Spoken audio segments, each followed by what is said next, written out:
श्री शिवाय दोस्तों। पाप मोचनी एकादशी के दिन चुपचाप गाय को खिला दें। ये एक छोटी सी चीज, उससे पहले दोस्तों जान लेते हैं पाप मोचनी एकादशी के बारे में। सूर्य जब एक राशि से दूसरी राशि में प्रवेश करते हैं तो ज्योतिष में इस घटना को राशि परिवर्तन या किस्मत चमकाने वाली घटना कहते हैं। हर महीने एकादशी का पर्व आता है, लेकिन चैत्र महीने में आने वाली पाप मोचनी एकादशी सबसे ज्यादा महत्वपूर्ण होती है। इस दिन सूर्य धनु निकलकर कुंभ राशि में प्रवेश करता है। आइए जानते हैं साल 2024 में स्नान दान मुहूर्त महत्व साल। हिंदू धर्म में पाप मोचनी एकादशी का व्रत करना बहुत ही शुभ समझा जाता है। इस साल 2024 में पाप मोचनी एकादशी 5 अप्रैल को पड़ रही है। हिंदू पंचांग के अनुसार हर साल चैत्र मास के कृष्ण पक्ष की एकादशी तिथि को पाप मोचनी एकादशी का व्रत रखा जाता है। इस दिन भक्त भगवान विष्णु की पूजा कर हैं। जो भक्त इस दिन का उपवास रखते हैं उनके ऊपर श्री हरि की विशेष कृपा बनी रहती है और घर परिवार में सुख समृद्धि बनी रहती है। इसके अलावा जीवन में आने वाली परेशानियों से छुटकारा मिलता है। इस वर्ष चैत्र मास के कृष्ण पक्ष की एकादशी तिथि 4 अप्रैल 2024 गुरुवार को शाम 4:16 पर शुरू होगी। यह अगले दिन शुक्रवार 5 अप्रैल 2024 को दोपहर 1 बजे समाप्त होगी। उदया तिथि के अनुसार पाप मोचनी एकादशी का व्रत 5 अप्रैल को ही रखा जाएगा। इस दिन पवित्र नदी में स्नान के बाद सूर्या पूजा करने वालों को आरोग्य, धन, सुख, समृद्धि और अक्षय पुण्य की प्राप्ति होती है। कहते हैं इस दिन गुड़, अन्न, वस्त्र, काला, तिल आदि का दान करने वालों को मोक्ष की प्राप्ति होती है। पाप मोचनी एकादशी से धरती पर अच्छे दिनों की शुरुआत मानी जाती है। सूर्या के उत्तरायण से देवताओं के दिन का आरंभ होता है। धार्मिक मान्यताओं के अनुसार 1 के दिन स्वर्ग का दरवाजा खुल जाता है, इसलिए इस दिन किया गया दान पुण्य अन्य दिनों में किए गए दान पुण्य से अधिक फलदायी होता है। वास्तव में 5 अप्रैल पाप मोचनी एकादशी के दिन अगर आप यह उपाय कर लेते हो तो यकीनन आप पर मां लक्ष्मी की कृपा होगी और आप धनवान बन जाओगे। आप धनवान ना बने तो मुझे बताना दोस्तों, बस जो उपाय आपको बताया जाए वह बन जाता है। और 33 कोटि देवी देवताओं को धारण करने वाली गौ माता की भी कृपा व्यक्ति पर आजीवन बरसती है। व्यक्ति के घर में भी अनंत धन वस्त्र कमी नहीं होती है। धन के भंडार व्यक्ति के घर में भरे रहते हैं। व्यक्ति के जीवन से तत्काल गरीबी खत्म हो जाती है। तो दोस्तों, कौन कौन से वे गाय से जुड़े खास और महत्वपूर्ण उपाय हैं जिन्हें अगर आप एकादशी के दिन कर लेते हैं तो दोस्तों यकीन मानिए आपके घर में अन्न धन के भंडार सदैव भरे रहेंगे। जो भी जीवन के दुख दर्द संकट कष्ट है वह सभी दूर हो जाएंगे। इस वीडियो में हम आपको उसी एक खास और महत्वपूर्ण चीज के बारे में बताएंगे, क्योंकि आपको के दिन गाय को जरूर खिलानी है। तो दोस्तों, अपने फायदे के लिए पूरा वीडियो देखना। अगर आज की इस वीडियो को अपने बीच बीच में से देखा, काट काट कर देखा, तो यकीन मानिए जीवन में आपको कभी सफलता हासिल भी नहीं होगी, क्योंकि इस वीडियो में आपको कुछ ऐसे उपाय गाय से जुड़े बताने वाले हैं जिन्हें करने से आपके जीवन के जो भी दुख दर्द संकट है या कामयाबी होने में कोई बाधाएं आ रही, सभी से छुटकारा मिलने वाला है। यूं कहे आपके जीवन में अपार धन सुख संपत्ति की प्राप्ति हो जाएगी। कभी भी धन से संबंधित परेशानी नहीं रहेगी। आर्थिक स्थिति आपकी प्रबल हो जाएगी। धन प्राप्ति के योग्य बन जाएंगे और जीवन में सदैव अनंत धन के भंडार आपके घर में भरे रहेंगे। अनंत धन वस्त्र कभी कमी नहीं होगी आपके घर में। तो दोस्तों, आज का वीडियो पूरा देखकर जाना। अगर आप चाहते हैं आप और आपके परिवार पर सदैव गौ माता की कृपा से, आपके पितरों की कृपा से, देवी देवताओं की कृपा से, तो दोस्तों वीडियो को पूरा देखकर जाना। बहुत ही फायदेमंद वीडियो है।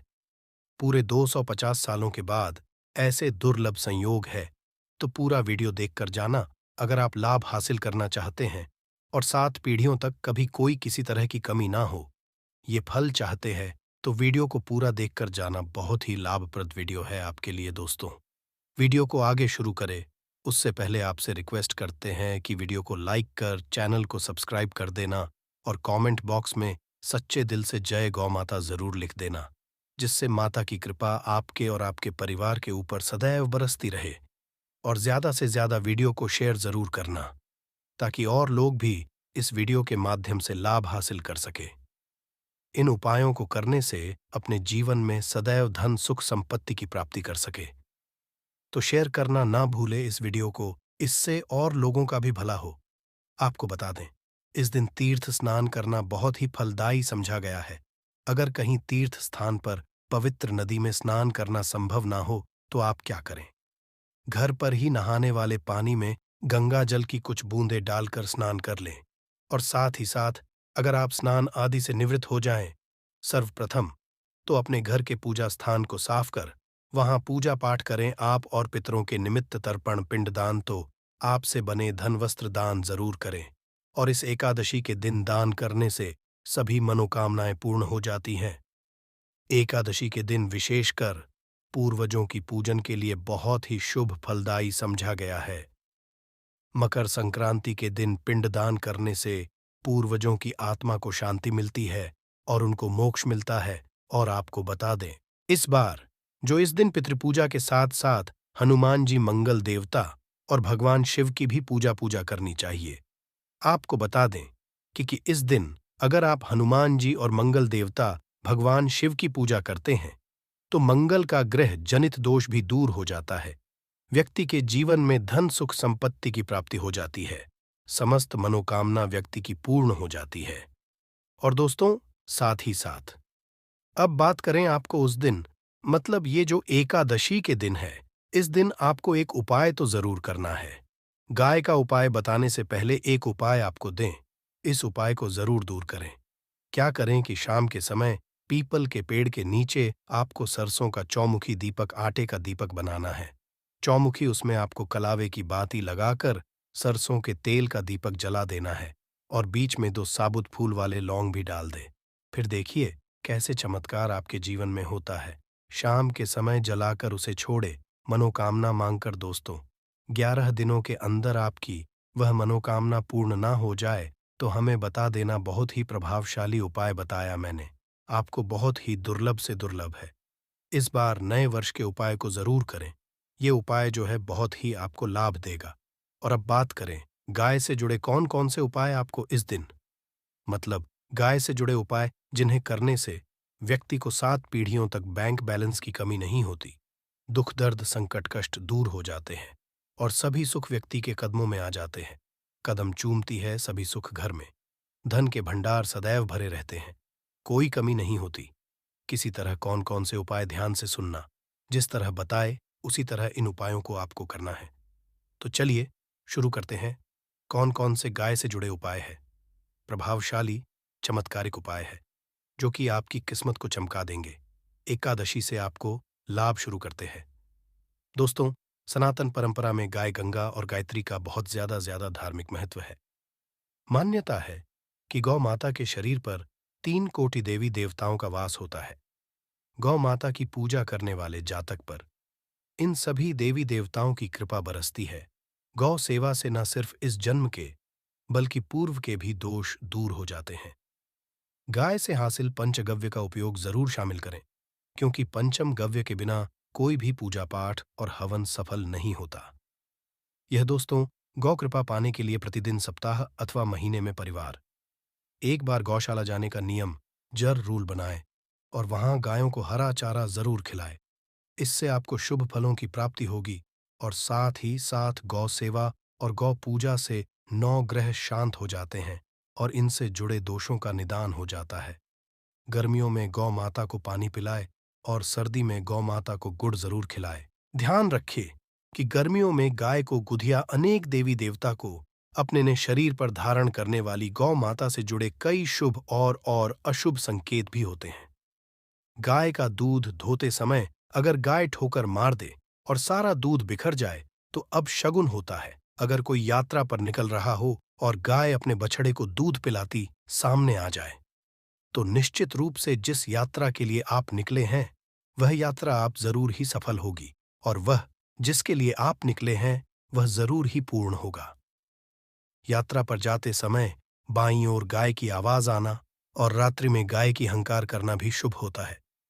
दोस्तों, साथ ही साथ गाय के साथ आप भूलकर भी दुराचार ना करें, अन्यथा मिलता है घोर पाप और जीवन भर की परेशानियां बनी रहती हैं। जी हाँ दोस्तों, गाय को राष्ट्रीय पशु बनाए जाने और इन्हें मौलिक अधिकार दिए जाने की बात हो रही है, तो सवाल उठता है, गाय संस्कृति का अहम हिस्सा है, तब भी गाय के साथ लोग खौ खराब व्यवहार कैसे कर लेते हैं।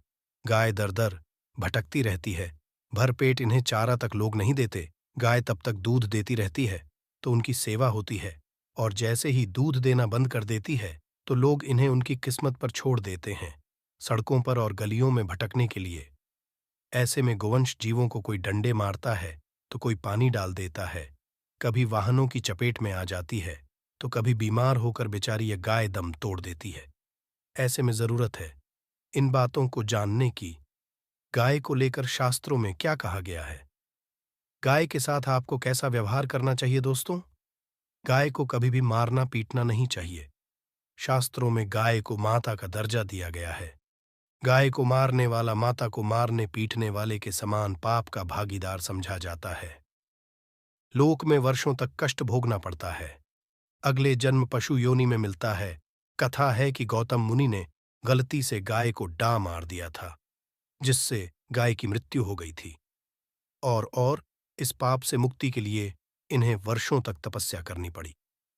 भगवान श्री जी ने बैल स्वरूप में आए वृद्धाश्रम का वध कर दिया था, जिससे मुक्ति के लिए भगवान श्री कृष्णा को संपूर्ण तीर्थों को एक कुंड में बुलाना पड़ा, और इस कुंड में स्नान से वह पाप मुक्त हो गए थे।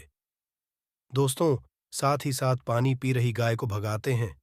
वे घोर पाप के भागी बनकर कुत्ते भोगते हैं, ऐसा पुराणों में बताया गया है। जबकि जो लोग गाय के लिए प्याऊ और चार बनवाते, वो महाभाग्यवान होते हैं। ऐसे लोग गौर से मुक्त होकर स्वर्ग पा जाते हैं और बड़े ही धनवान कुल में जन्म लेकर सुख भोगते हैं। और साथ ही साथ आराम कर रही गाय को कष्ट देकर कभी भी उठाना नहीं चाहिए।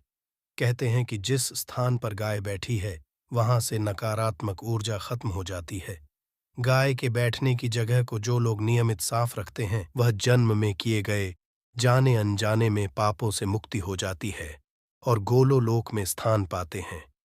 गाय को डंडा मारकर उठाना, पानी डालकर उठाने से मनुष्य पाप का भागी बनता है और अगले जन्म में उसे दर दर भटकना पड़ता है। और साथ ही साथ शास्त्रों में बताया गया है कि गाय का दूध उसके बछड़े के लिए होता है। गाय के बछड़े से बचा हुआ दूध ही मनुष्य को लेना चाहिए। परंतु कुछ लोग एक बार गाय को दूध लेने बाद फिर से बछड़े के लिए बचा हुआ दूध भी धो लेते हैं। ऐसा करना घोर पाप कहा जाता है। ऐसे दूध होने वाला और ग्रहण करने वाला दोनों ही पाप के भागी बन जाते हैं। दोस्तों, साथ ही साथ शास्त्रों में कहा गया है कि गोवंश मतलब गाय और बैल के पीठ पर नहीं बैठना चाहिए। इनकी पीठ पर बैठने से महापाप लगता है। ऐसे लोगों को नर्क की यातना भोगनी पड़ती है। एकमात्र देव के अंश के उत्पन्न नंदी ही गोवंश है, जिस पर स्वयं महादेव और महादेवी सवारी करती है। क्योंकि नंदी ने स्वयं अपनी इच्छा से महादेवी की सवारी बनना स्वीकार किया। और साथ ही साथ शास्त्रों में गाय के दान को बहुत ही महत्व दिया गया है। परंतु ऐसी गाय का दान कभी नहीं करना चाहिए जो बूढ़ी और बीमार हो। कठोपनिषद में नाचिकेता की कथा भी इस संदर्भ में है कि जिस नाचिकेता ने पिता द्वारा बूढ़ी गाय को दान करने पर आपत्ति जताई थी, दूध देने वाली और बछड़े सहित जो लोग का दान करते हैं, वह महान पुण्य को हासिल करके स्वर्ग में स्थान पाते हैं। दोस्तों, साथ ही साथ सूर्य चंद्र मंगल शुक्र की युक्ति राहु से हो तो पितृदोष होता है। यह भी मान्यता है कि सूर्य का संबंध पिता से एवं मंगल का संबंध होने के कारण सूर्य अगर शनि राहु या केतु के साथ स्थित हो या दृष्टि संबंधी हो तथा मंगल की युति राहु या केतु से हो तो पितृदोष होता है। इस दोष से जीवन संघर्षमय बन जाता है। अगर पितृदोष हो तो गाय को प्रतिदिन या किसी भी एकादशी को या किसी पूर्णिमा के दिन, अमावस या किसी भी खास दिन पर रोटी, गुड़, चारा खिलाने से पितृदोष खत्म जाता है। साथ ही साथ गाय की पीठ पर जो कूबड़ बना होता है, वह बृहस्पति गुरु है। अतः जन्मपत्री में अगर बृहस्पति अपनी नीच राशि मकर में हो या अशुभ शिवलिंग में जा रहे हो और सामने से गौ माता आती हुई दिखाई दे, तो गौ माता को अपनी दाहिनी ओर से जाने देना, चाहे आपकी यात्रा जरूर ही सफल होगी। और जिस घर में गाय होती है उसमें दोष स्वतः ही खत्म हो जाता है। और साथ ही साथ आपको बता दे कि गाय को आप भी रोटी बनाएं, प्रतिदिन ताज़ी रोटी ही बनाएं। गाय को अगर आपने रोटी बनाई है तो कोशिश करें कि उस रोटी को आप तुरंत ही गाय को दे दें। अगर आप उस रोटी को रख दें और उस रोटी को अगले दिन देंगे तो वह रोटी बासी मानी जाएगी। गाय को कभी भी बासी रोटी ना दें। इससे घर में नकारात्मक ऊर्जा वास करती है और जो भी काम आपके बनने वाले हो वह काम भी आपके बिल्कुल भी नहीं बनेंगे। इससे आपके घर में हमेशा दर्द देवता का वास रहेगा और आप जिस भी काम को करेंगे उस काम में आपको हमेशा असफलता ही हाथ लगेगी। इसीलिए कोशिश करें गाय को रोजाना ताजी रोटी बनाकर खिलाएं और रोटी को बिल्कुल ना रखें। बासी रोटी गाय को ना दें और साथ ही साथ सड़ी गली चीजें गाय को नहीं खिलानी चाहिए। घर में कोई फल है, कोई सब्जी है, सड़ जाए तो लोग क्या करते, गाय को देते हैं? नहीं, ऐसा नहीं करना चाहिए। ऐसा करने से अगर आप गाय को खिलाते हैं तो आप पाप के भागी बन जाते हैं। आप बिल्कुल सड़ी गली चीजें गाय को ना खिलाएं और साथ ही साथ एकादशी पर आटे की 11 लोहियां बनाकर उनके ऊपर हल्दी लगाए। इसके बाद गाय को खिलाए। हर एक लोही को खिलाते समय गाय के सिंहवाल आपके जीवन में खुशियां ही खुशियां होंगी। और एक बार एकादशी पर आप 7 बार गाय की परिक्रमा भी कर लें तो आपके समस्त होंगे। और एकादशी पर साथ ही साथ आप गाय को जब भी रोटी दे, रोटी पर या तो आप थोड़ी हल्दी लगा ले या थोड़ा गुड़ रख ले। अगर गुड़ ना हो तो आप थोड़ा घी रख सकते हैं दोस्तों। गाय को कभी भी सूखी रोटी ना खिलाए। सूखी का मतलब गाय को रोटी खिलाए, उस पर कुछ ना कुछ रख कर खिलाए। हल्दी रख ले, गुड़ रख ले, मिश्री घी या जो भी रख ले, मतलब खाली नहीं खिलानी है। इतना करने मात्र से आपके जीवन के सभी दुख दर्द समाप्त हो जाए दोस्तों। यह थे गाय से जुड़े कुछ महत्वपूर्ण उपाय, कुछ बातें जिन्हें आपको ध्यान में जरूर रखना है। शुक्रवार के दिन करीब 400 वर्षों बाद एक दिव्य और दुर्लभ संयोग बनने जा रहा है, क्योंकि इस दिन सभी एकादशियों में से सबसे बड़ी एकादशी पापमोचिनी एकादशी पड़ने जा रही है। दोस्तों, ये एकादशी शुक्रवार के दिन पड़ रही है, जिस वजह से इस दिन 3 बड़े योगों का निर्माण हो रहा है, जो कि है धन लक्ष्मी योग, अमृत सिद्धि योग और गजकेसरी योग। दोस्तों, इन 3 योगों के निर्माण की वजह से इस एकादशी पे भगवान विष्णु और महालक्ष्मी की असीम कृपा बरसने वाली है। और अगर इस दिन आप चुपचाप किसी को बिना बताए स्वास्तिक से जुड़ा ये अचूक उपाय कर लेते हैं तो आपकी सभी समस्याओं का हल संपूर्ण रूप से हो जाएगा। दोस्तों, एक साल में करीब 24 एकादशी पड़ती है और 5 अप्रैल को पड़ने वाली एकादशी सभी एकादशियों में सबसे बड़ी मानी जाती है। इस दिन स्वास्तिक से जुड़ा ये अचूक उपाय आपकी हर परेशानी को हल कर देगा, चाहे वो धन को लेके हो या सेहत या संतान की प्राप्ति को लेके। इसलिए दोस्तों, वीडियो को आखिर तक जरूर देखें।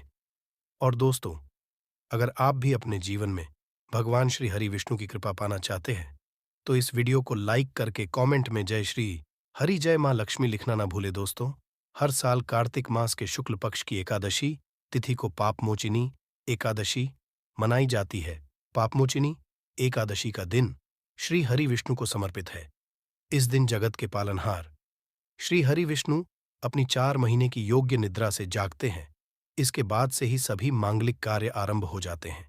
इसके अलावा पापमोचिनी एकादशी भगवान विष्णु को प्रसन्न करने के लिए भी बेहद उत्तम मानी जाती है। इस दिन भगवान विष्णु को प्रसन्न करने के लिए कुछ लोग व्रत रखते हैं और पूजा करते हैं। इस दिन सच्ची श्रद्धा और भक्तिभाव से भगवान विष्णु की पूजा करने से सभी मनोकामना पूर्ण होती है। दोस्तों, स्वास्तिक अत्यंत प्राचीन काल भारतीय संस्कृति में कल्याणकारी चिन्ह समझा जाता रहा है। इसीलिए किसी भी शुभ कार्य को करने से पहले स्वास्तिक चिन्ह अंकित करके उसका पूजन किया जाता है। मान्यता है कि ऐसा करने से कार्यों में सफलता मिलती है, क्योंकि स्वास्तिक के चिन्ह को शुभता का चिन्ह समझा जाता है। स्वास्तिक सुर का से बना है। सु का अर्थ अच्छा, अस का अर्थ सत्ता या और का अर्थ कर्ता या करने वाले से है। इस तरह स्वस्तिक का अर्थ अच्छा या मंगल करने वाला। ऐसा बताया गया है। मेन वर्णित है स्वस्तिक सर्वदा रुद्र, अर्थात सभी दिशाओं में सबका कल्याण हो। इस तरह स्वास्तिक एक शब्द से किसी व्यक्ति या जाति विशेष का नहीं, परंतु संपूर्ण विश्व के कल्याण या वासुदेव की भावना निहित है। किसी भी शुभ कार्य को करने से पहले गणेश जी का नाम लेते हैं और हिंदू धर्म में स्वास्तिक को गणेश जी का भी प्रतीक समझा जाता है। वैसे तो किसी भी शुभ कार्य को पहले स्वास्तिक बनाकर ही थाली में रखते हैं और पूजा करते हैं, क्योंकि ऐसा करने से में खुशियां बढ़ती हैं। स्वास्तिक में 4 तरह की रेखाएं होती हैं और इनका आकार भी एक समान ही होता है। ऋग्वेद की आंचा में स्वास्तिक को सूर्य का प्रतीक समझा गया है और उसकी 4 भुजाओं को उपमा दी गई है। पौराणिक मान्यता है कि 4 दिशाओं यानी पूर्व, पश्चिम, उत्तर, दक्षिण की ओर ये 4 भुजाएं इशारा करती है और हिंदू धर्म में इनको 4 वेदों से जोड़कर भी कहा जाता है, यानी ऋग्वेद, यजुर्वेद, अथर्ववेद और सामवेद।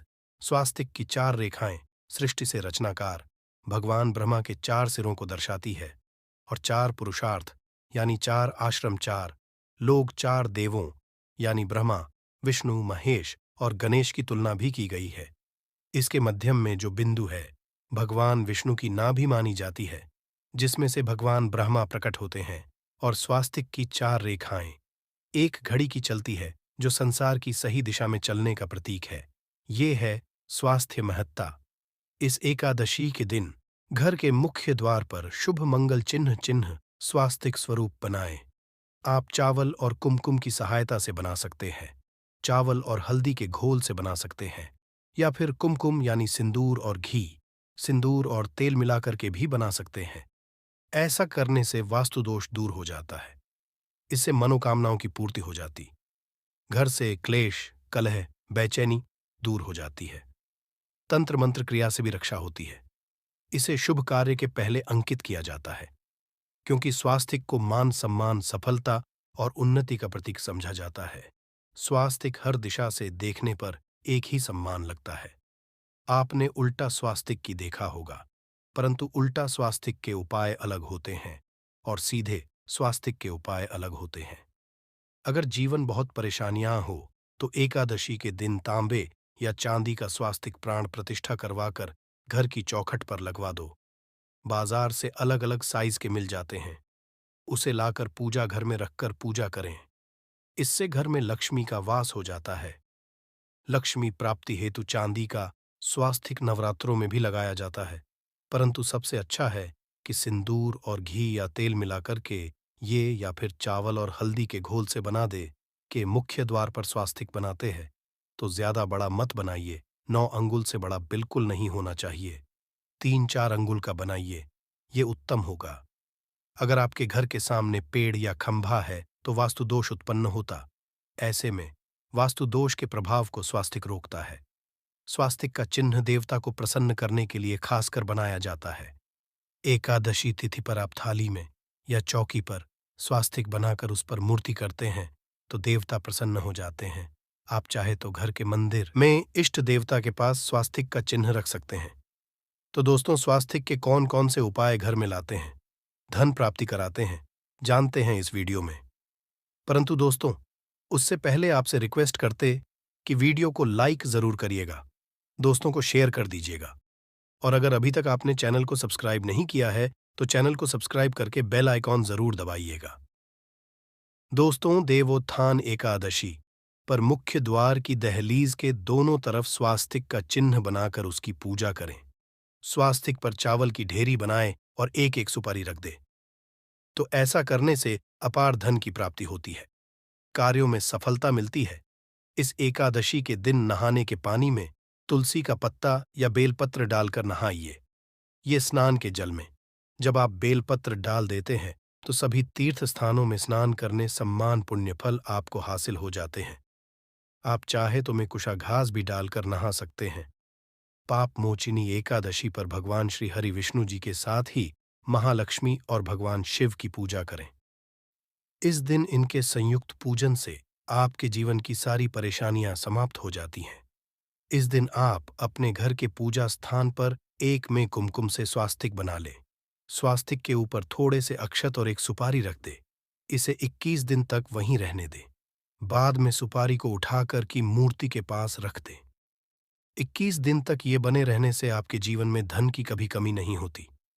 इस एकादशी पर आप यह उपाय कर लेंगे तो लंबे समय तक यह आपको लाभ देता रहेगा। पितरों की कृपा पाने के लिए भी स्वास्तिक काम आता है। इसके लिए स्वास्तिक का चिन्ह घर के मुख्य द्वार के गोबर से बनाना चाहिए। इससे घर की सुख शांति बनी रहती है, पितरों की कृपा बरसती है। दोस्तों, कहा जाता है कि एकादशी के दिन पीपल की जड़ में अगर एक लोटे जल में एक चुटकी काले तिल और थोड़ी सी शक्कर डालकर जल अर्पित करें तो इससे पितृदेव की विशेष कृपा मिलती है और धन लक्ष्मी भी प्रसन्न हो जाती है। धन दौलत सुख समृद्धि यश मान सम्मान में वृद्धि होती चली जाती है। अगर आपकी कोई विशेष मनोकामना है, उस मनोकामना की पूर्ति के लिए आप एक विशेष उपाय कर सकते हैं। दोस्तों, कई बार लंबे समय तक हम किसी मनोकामना को लेकर चलते हैं, अनेक प्रयासों बाद भी पूर्ण नहीं हो पाती। ऐसे में एकादशी के दिन आप आसपास के किसी भी मंदिर में जाकर मंदिर की दीवार पर सिंदूर से उल्टा स्वास्तिक बना दें। मनोकामना पूर्ति की प्रार्थना भगवान से करें, जरूर पूर्ण हो जाएगी। और जब आपकी मन्नत पूरी हो जाए तब जाकर वहीं पर सीधा स्वास्तिक बना दें और भगवान को धन्यवाद दें। इस एकादशी पर भगवान श्री हरि की पूजा करेंगे तो उन्हें 2 हल्दी की गांठें जरूर अर्पित की और बाद में हल्दी की गांठ को पीले कपड़े में लपेटकर तिजोरी में रख दे। आपने पहले भी हल्दी की गांठें रखी हुई है तो उसको ही पूज करके वापस रख दे। दोस्तों, एकादशी पर विष्णु जी की पूजा में उन्हें केसर कमल का पुष्प के लिए गेंदे का फूल अर्पित करें। जिस थाल को आप गन्ने से बजाएंगे उस थाल में भी सिंदूर से एक स्वास्तिक का चिन्ह जरूर बना ले।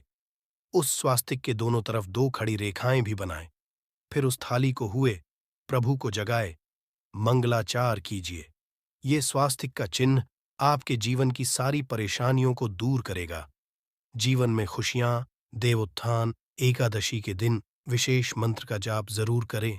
आप मंत्र का जाप कर सकते हैं या फिर विष्णु जी के महामंत्र ए ओम नमो भगवते वासुदेवाय का इसमें से किसी भी एक मंत्र का जाप कर सकते हैं। जो भी मंत्र आसान लगे उसका जाप कर लें। देवोत्थान एकादशी के दिन अपनी मनोकामना की पूर्ति के लिए ये उपाय कर सकते हैं। आप तुलसी में जब जल अर्पित करेंगे तब 1 लोटे में जल लेकर उसमें चुटकी हल्दी, 2-4 बूंदें दूध, थोड़ी सी मिश्री और 1 चुटकी अक्षर डालकर ही अर्पित करें। और शाम के समय तुलसी के समक्ष घी का दीपक जलाए इस दीपक में 1 सिक्का रख दें और बाद में इस सिक्के को उठाकर संभाल के रखें। तुलसी को विष्णु प्रिया भी कहते हैं, इसलिए देवता जब जागते हैं तो सबसे पहले प्रार्थना तुलसी की सुनते हैं। वैसे ये सिक्का रोज के दीपक में भी आप डालकर दीपक जला सकते हैं। ऐसा करने से सिक्का सिद्ध हो जाएगा। फिर जब भी महत्वपूर्ण काम से आप घर से बाहर है तो इस सिक्के को साथ में रख कर निकले। आपको कार्य में सिद्ध जरूर हासिल मिलेगी। इस दिन दीपक का उपाय जरूर ही करें। 1 दीपक घर के मुख्य द्वार पर अंदर की तरफ से या फिर पास के किसी मंदिर में, 1 दीपक तुलसी के नीचे, 1 दीपक अपने घर के पूजा स्थान पर इस दिन जरूर जलाए। पूजा के बाद आरती जरूर करें। आरती की थाल में कुमकुम से स्वास्तिक बनाकर उस पर फूलों की पंखुड़ी और थोड़े अक्षत रखकर फिर दीपक जला प्रभु की आरती करें, सर्वोत्तम होगा। परंतु याद रखें कि भगवान श्री हरि विष्णु को अक्षत अर्पित नहीं किए जाते, मां लक्ष्मी को अर्पित किए जाते हैं। अगर विष्णु जी को अर्पित करना चाहते हैं तो हल्दी से रंगाकर ही पी ले। अक्षत अर्पित करें तो दोस्तों विधि विधान से इस दिन पूजा आराधना करें, स्वास्तिक के उपाय जरूर करें और विष्णु जी के साथ ही शिव जी और माता लक्ष्मी की असीम कृपा पाकर को सुंदर बनाएं। दोस्तों, भगवान विष्णु की कृपा के लिए पाप मोचिनी एकादशी के दिन स्नान करते समय पानी में 1 चुटकी हल्दी डाल लें। इसके बाद स्नान करें और पीले रंग के वस्त्र धारण करके भगवान विष्णु की विधि विधान से साधना करें। पाप मोचिनी एकादशी के दिन श्री हरि का सबसे पहले गाय के दूध से और फिर शंख में गंगा जल भरकर स्नान कराएं। इसके बाद उन्हें पीले रंग के वस्त्र अर्पित करें। मान्यता कि पाप मोचनी एकादशी के दिन ऐसा करने से भगवान विष्णु का विशेष आशीर्वाद हासिल होता है।